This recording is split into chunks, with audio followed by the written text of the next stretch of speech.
Okay, good evening, everyone. Today we'll be talking about oxidation and reduction for chemistry. So over here, there is actually a few ways in which we can actually identify processes of oxidation and reduction, either through the oxygen, either is it a gain or loss of oxygen.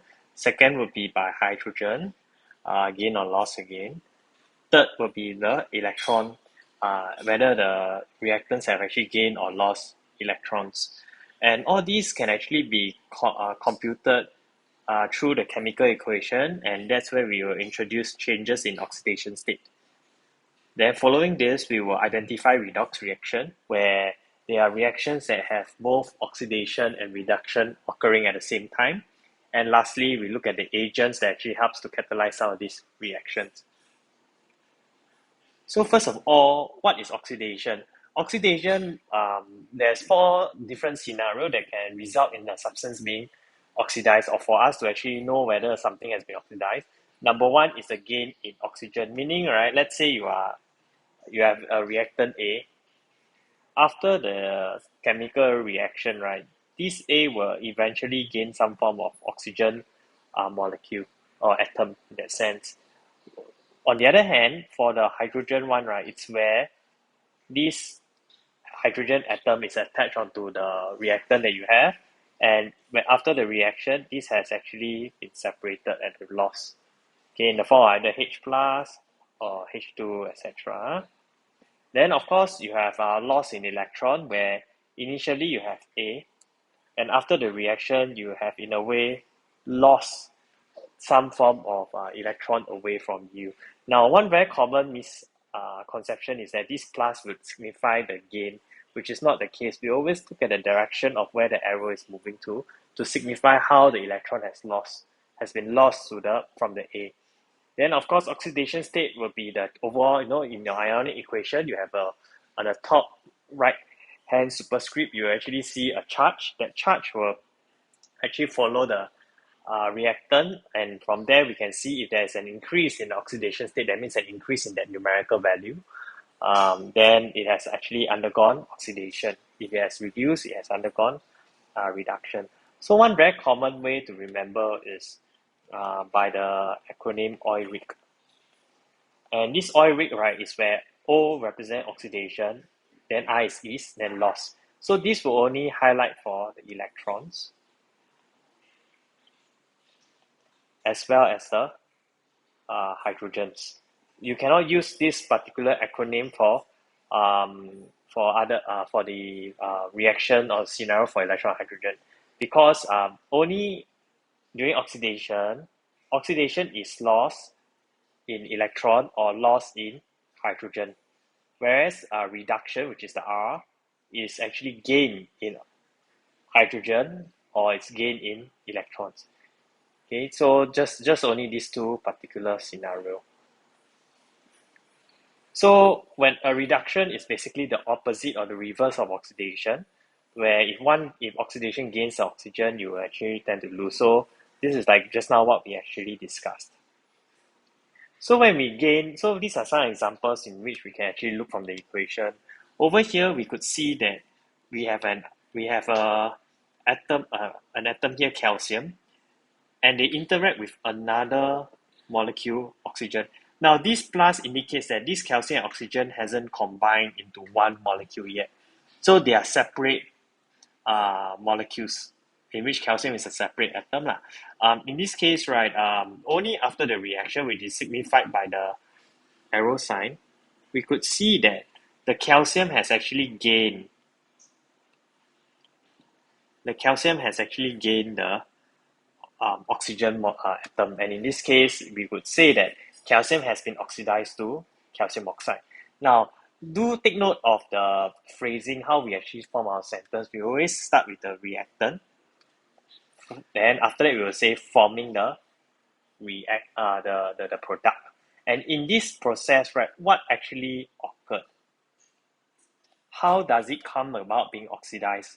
We talk about the scenario. Just now we saw four scenario. Okay, so four scenario in terms of either gaining oxygen, losing hydrogen, lose electron, and increase oxidation state. So we will always phrase our answer in this way, and we tend to conclude that is it oxidized or reduced. So we could see in this case for sulfur, this sulfur has actually gained in oxygen again, the oxygen over here. And so we would say that sulfur, which is a reactant, has gained oxygen to form sulfur dioxide, which is the end product. And of course, this will actually lead to sulfur being oxidized. Reduction will be the opposite, where we will start with, let's say, copper oxide. So in this case, we have this copper oxide, which is the reactant. Okay, you can see that all these are the reactant, followed by the product. The product will be the copper here. So it is very visible that we have actually lost the oxygen from copper oxide to form copper. And so the scenario will come in terms of why is it, what has actually happened, and therefore it has been reduced. So in our answer, we always follow this sequence. Okay. So what exactly then redox reaction? So this is a definition. Usually it comes out in exam if you are required to explain or to in the question they can come in from the point of explain why this reaction is considered a redox reaction. So basically, for something to be considered a redox reaction, oxidation and reduction must occur together. So a redox reaction is where a chemical reaction involving both oxidation of the substance and the reduction of another substance do occur. Okay, so for example, we can take a look at the oxidation for magnesium. So if we take a look at the one in yellow, so this indicates the change where magnesium actually gains the oxygen to form magnesium oxide. So this is a redox reaction. This is an oxidation reaction. And of course, reduction occurs at the other side, where water lost oxygen atom to form hydrogen. So this is a reduction, and together as a collective whole, this is what we call a redox reaction. This is another example where we could see the iron trioxide forming iron through reduction, and you actually see this equation quite familiar again in the chapter of metal after this chapter, because this is one of the key equations that you have to remember for extraction of iron. So next is of course your carbon monoxide undergoing oxidation to form carbon dioxide. So next we look at in terms of hydrogen. So for oxidation, for oxidation, right, it's whereby we lose the hydrogen. So same thing here, we would see that for the iron, for the H2S, they would actually lose the one hydrogen, or in this case, to lose two of the hydrogen to form your sulfur. So this would have actually indicate that it has lost. Sometimes you can also write lost how many hydrogen atoms. So in this case, you have lost two hydrogen atoms to form sulfur. Okay. Of course, ammonia, you can also come in here. Now, some students ask, must I lose all my hydrogen? The answer is no. As long as you lose at least one hydrogen atom in this kind of scenario, then you would have be considered to have undergone oxidation. So, for example, another one is, let's say we gain. So over here, we could see that the chlorine has actually gained one hydrogen atom, right, to form hydrogen chloride. And in this case, this is a reduced reduction. So which substance has gained hydrogen and what has it been reduced to? So we could see that over at this number 2, right, the nitrogen here has actually gained one hydrogen to form ammonia. And this is in the sense when it has gained the hydrogen, it has been reduced. Okay, we tend not to compare the hydrogen atom alone only. So so that's one consideration. Next is coming to electron. So for electron wise, right? Let's say we look at magnesium, a neutral magnesium atom. It is in group 2, so generally because it's in group 2, it will actually lose 2 electrons to form Mg2+. Now, one key thing to take note is this charge and the overall charge here has to be the same as the charge that is provided. So in this case, the charge of magnesium is plus 2. 2 electrons, so it's minus 1 times 2. So it's minus 2. So together, when the plus 2 and minus 2 comes together, it is actually 0. So that's where it represents the neutral charge. We tend to do the calculation based on the side of the equation. So this represents the right side of the equation. So the right side of the equation must be similar to the left side of the equation over here in terms of charge. Okay. Again, the phrasing comes in hand. We always talk about the reactants. Then later on, we talk about the product. And in between is what actually happened.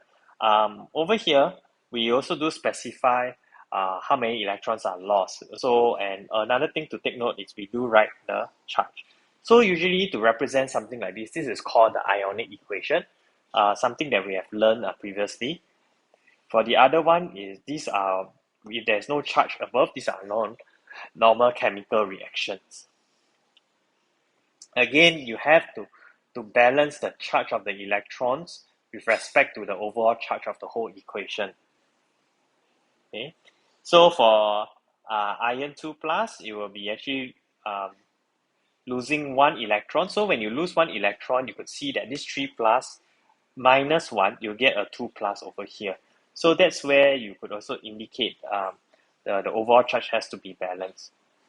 Okay, then of course, in this scenario is copper 2 plus gaining 2 electron, because this, when you say plus 2, you actually being as this 2 plus 2 electron has been absorbed into the copper 2 plus, forming a Cu. So that's why this copper 2 plus has been reduced to copper. We always start from reactant to product. We don't start from product to reactant in this kind of phrasing lah. Because if we always look at it from a product to reactant point of view, we don't follow the arrow direction, we will always be very confused. Is it reduce or oxidize? So in your secondary school curriculum, most of the equation are directional or single direction. There's only one exception, which is the formation of ammonia, which is a dual one. If not, it's your weak acids. So these are generally the ones. The others are usually single direction. So in this case, how many electrons has Fe3 plus gained? In this case, it has actually gained 1 electron. Okay, so the answer here is 1 electron. So again, things can start to be very complicated where you have too many reactions. But one rule of thumb is we always follow the reactant. So let's say this is the reactant of interest, copper. We will assume indirectly to what is the product that we want to actually form. So in this case, it will be copper to copper nitrate. Now, another thing to take note is in your chapter of Ionic Equation, we also do see how we can actually form ions. So your CuNO3, right, you can actually separate it out to a Cu2 plus and 2 NO3 minus. Of course, in this case, it helps to break down further where the copper from Cu to Cu2 plus, you could see that it has actually lost 2 electrons in order to form this particular reaction. So the reason why I never add the 2 electrons here yet is because over here the charges still balance. But if I were to write half equations, it will look something like this. Okay, so this is something that we will also slowly see. Then of course we have silver. Now things that can be ionized, right, are usually your ionic compound. So one way to look at it is your aqueous. Anything that is of the solid, liquid, or gas state, they tend not to form ions that easily lah. So they usually make it the same. So in this case, we would see it to be Ag plus, and of course 2NO3 minus. And of course, when we write the Ionic equation, we realize that this NO3 minus can actually be cancelled from each other, leaving this particular Ionic equation. So we usually can represent it to explain in, we have to do one more step if we want to explain oxidation and reduction if let's say we are using from a chemical equation point of view, because writing the Ionic equation helps to really see the electron movement in terms of the charge better. Next is oxidation state. So what exactly is an oxidation state? It is the charge of an atom of an element that would have if it exists as an ion in a compound. So what happens is later on we will see how to go about calculating this oxidation state. This oxidation state, in other words, right, is actually very similar to the overall charge of the atom within that ion. Okay. So when we look at it, the overall charge for all these is actually neutral, so it has an oxidation state of 0. However, as we can see, some of them are already able to follow as an ion. Therefore, the oxidation state of a simple ion is actually exactly the same as the overall charge. So let's say sodium Na plus, right, will be +1, Mg2 plus is +2, etc. Now, this is also very similar to where from this oxidation state, we can also guess what is the group that this belongs to. Like sodium is in group 1 because it has an oxidation state of +1. So more often than not, when we actually do a periodic table, the group 1, group 2, group 3, 4, 5, 6, 7, and group 0. So the oxidation state, right, or the charge will still be about the same, where group 0 is 0, it's a -1, -2, -3. Group 4, it can be +4 or -4. It really depends on the situation. Then, of course, you have a +3, +2, +1. Now, transition metals, right, generally, some of them actually have more than one oxidation state, meaning, right, they can have two kinds of numerical value. For example, copper got copper 1, so it's Cu plus, so it's +1, or copper 2 plus, or copper 2, which is copper 2 plus, which is +2. You also have your iron 2, which is +2, and of course your iron 3, which is +3. So generally, these are the more common ones that you have to be familiar and remember. And of course, to determine some oxidation state, there are generally some rules. So group 1 tends to have an oxidation state of +1 in the compound, meaning group 1 of the element. Okay, so in this case, all like the sodium would be Na plus, your potassium is also 1, so all these will actually have a +1 oxidation state. But this is different from the other non-metals. So when we look at oxygen, right, it will be -2. Um, Chloride will be -1, -2, -1. And this one follows according to the group number or naming the charge. So some of these elements will have a fixed oxidation state. So even like in group 2, you can also have a +2. Some elements having the fixed oxidation state in their compound. So like for example, in this case, all the hydrogen here, right, regardless of where it's combined, it's always H plus or +1. Then, of course, some elements would also have a fixed oxidation state in their compounds, like oxygen. In this case, it will be the anion, so it's a -2. Um, and of course, the oxidation state of all atoms or ions in a compound usually have to add up to 0, which will indicate no charge here. And this would, and please don't write a 0 up there. Basically, these are all your neutral or stabilized compounds. So the sum of all the individual oxidation state for your atoms, so it's like magnesium is +2, chloride is -1. When you add them up, it should be 0. Why do we have 0 here? Because there is 2 chloride atoms, so we actually have to multiply by 2 to the -1.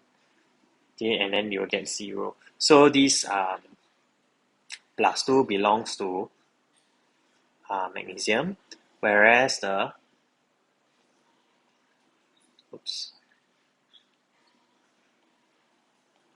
whereas the 2 multiplied by -1 belongs to the chloride ion. Okay, and because there's 2, so you have to multiply by 2. So this will actually allow us to identify the individual oxidation state. Now, one very key thing is for calcium, right, we usually separate it by the capital letter. So in this case, there's 3, which is calcium, carbon, and oxygen. So how then are we able to identify the oxidation state of carbon. It's not from the periodic table, whereas we have to actually calculate it. So first of all, if carbon is the one of interest, so this is the one we have to calculate. The others we can refer by the periodic table, which is PT lah. And the overall is 0. So what can happen is calcium has an oxidation state of 2 because from group plus 2 because it's from group 2, and then oxygen is group 6, so it's minus 2. So in this case, you have calcium, which is plus 2. And let's call carbon oxidation state as X. Okay, so when it plus X, because there's only one carbon, plus 3. Why 3? Because 3 oxygen atoms. Then each of the oxygen atoms, the charge is minus 2. In total, this will be equal to 0. So we have, when you simplify it, you have 2 plus X minus 6 equals 0. X minus 4 equals 0. When you bring over the minus 4, it will be converted. So this is basic your maths. And therefore, we could see that the charge, the oxidation number of carbon is actually plus 4. Of course, if there is more than 2 carbon, then you will divide accordingly, but in this case, it's like this. Another thing to take note is we do not consider the coefficient, the overall coefficient of the whole molecule as part of the multiplication. We only calculate based on the individual molecule, one individual molecule within the reaction. So sometimes we can also calculate the whole item. In this case, like let's say sulfur the sulfate ion, right, is SO42 minus. We want to identify what is the oxidation number of sulfur. So what we want to do is we can let it be X. So X plus 4 molecule of minus 2, which is oxygen. And the overall charge, because it's 2 minus, right, it becomes minus 2 rather than 0. So if we simplify it, we do our math. Okay, the oxidation state or number of sulfur is actually plus 6. So from this you can actually see that it doesn't necessarily have to follow the periodic table one. Usually this is something that we want to consider and calculate. And it's a question that's quite common, especially in exam, where we have to calculate the oxidation state to gain the mark. So oxidation usually occurs when the oxidation state increases, meaning initially it's 0. You repeat the steps and you realize it's 0. This one is very straightforward, you can see already, or plus 2. So we could see that after the reactant to the product, right, you actually gain in the oxidation state of plus 2. So how we phrase our answer is, the oxidation state of zinc, which is the reactant, has increased from the oxidation state, which is 0, to plus 2 in the product. So again, it's the structure is always reactant, the process, the product, and finally you have to give a conclusion. Is it oxidized or is it reduced? Okay, so visibly, sometimes we can actually, because in chemistry, sometimes we couldn't really see the molecules, how it interact, but we can see color. And the color will help to indicate whether is there a reaction, and based on the reaction, we can actually tell is it oxidation or reduction by figuring out the chemical equation. So oxidation actually occurs when the oxidation state of a substance increased, and generally these are some of the things when we compare, we always compare similar atoms of the reactant with the similar atoms of the product. You cannot compare, let's say, you cannot compare chlorine with Br2 here. They don't share any common atom, they don't share any common electron. So comparing this will not gain anywhere. You must always compare, let's say, okay, I see a chlorine, so I'm going to compare with a chlorine. Or if I have a bromide, I'll compare with a bromide. So we can see from bromide to bromide, it's minus 1 to 0, so you have actually undergone an increase in oxidation state. So you will oxidize. Whereas for chloride, the chlorine, right, is actually from Cl2 which is 0 to minus 1, and in this case it has reduced, it has decreased in oxidation state, therefore it has undergone reduction. So reduction occurs when the oxidation state of a substance actually decreases, And this oxidation state of the chlorine has decreased from 0 to -1. Okay, how are we able to identify redox reaction? The fastest way and the safest way to get anything is by the equation, calculate the oxidation state. If you look at based on oxygen, hydrogen, or electron, it may confuse you further. It may be some of the reactions may not even have all these, so you can't really tell. So try to train yourself use with oxidation state, and then it will be more clearer lah. So in this case, we could see that zinc has gained in oxygen to form zinc oxide, and this is oxidation. Whereas copper oxide is reduced to copper by losing the oxygen, therefore it's reduced. So together in totality, because you have undergone both oxidation and reduction in the same equation, therefore it's a redox reaction. Okay, this is another example, but in terms of electrons. Then we have one based on oxidation state. This is the one that I usually promote students to actually do and to explain, because number one, some of these questions, they would also ask you to calculate the oxidation state, and based on the oxidation state, you will then be required to be able to maneuver some of these items. Okay, all reactions redox reaction? Not really. Actually, the answer is no, because neutralization and precipitation reactions are examples of non-redox reaction, meaning you won't have oxidation and reduction occurring within the same reaction. So one very good example is over here, your hydrochloric acid reacting with the base sodium hydroxide to form sodium chloride and water. We could see that there is no change in oxidation states of the hydrogen and oxygen. So neutralization reactions are not redox reaction. Do remember this sentence, as this might be one statement that can be asked during exam. Precipitation is another one. There is no change in oxidation state, and therefore precipitation reactions are also not redox reaction. Finally, we look at the agents. So what is so special about these agents? So these agents are add in to help to promote a particular reaction, like to get it oxidized or to get it reduced. So if let's say you use an oxidizing agent, you want to cause another substance to be oxidized. So how you can go about doing it is either you give your oxygen, or you remove hydrogen, or you accept electrons. And at the end of the day, it itself will get reduced. Okay, so this is the main thing to take note of. Its role is not to oxidize itself. Its role as an agent is to oxidize another chemical formula. And in this process of oxidizing another chemical formula, itself gets reduced. Likewise, if we talk about reducing agent, it's the opposite, where itself gets reduced. Itself it gets oxidized, but it reduces another substance. And how it does it is either by reducing oxygen, removing the oxygen, giving the hydrogen, or donating the electron. So for reducing agent, we would expect that reducing agent to actually reduce in oxidation state. Because we would expect that reducing agent to actually gain in oxidation state because it has been oxidized. So these are the list of common oxidizing agent and common reducing agent.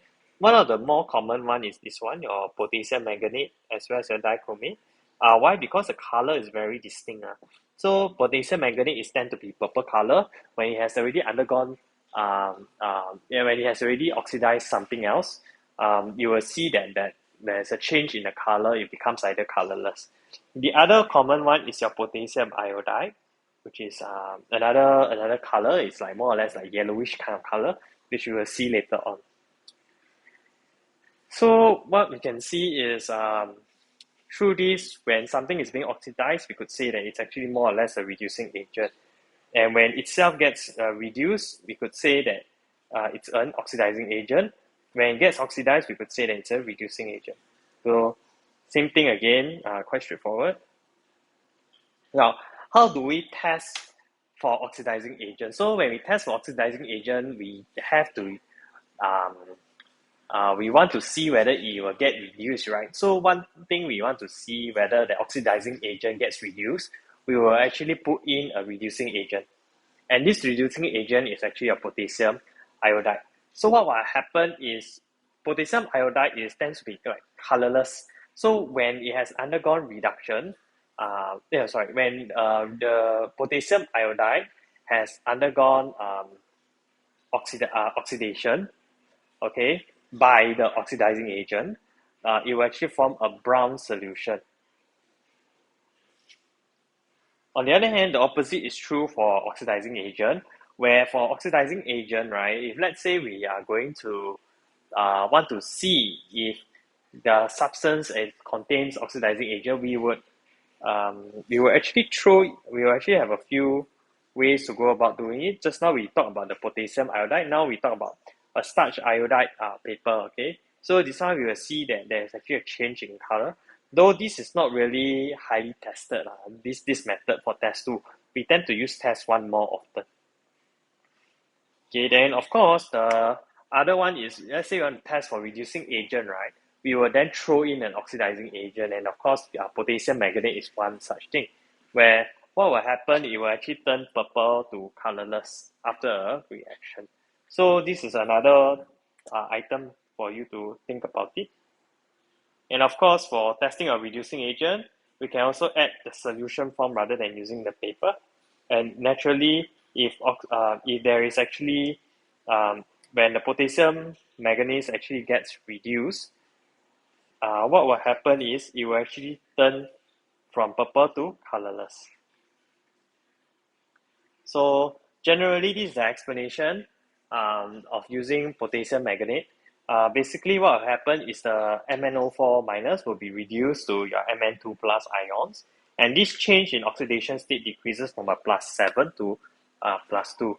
How is it a +7, right? So let's do a calculation. So let's say we let x be the oxidation state of Mn, and 4 oxygen molecules, so atoms, so it's -2, you get -1 charge.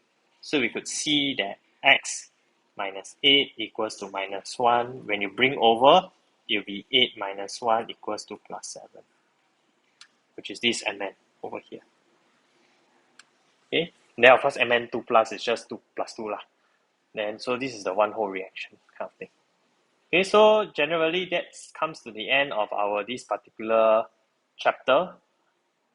And if you need time, do watch the video back, and then all the best. Thank you.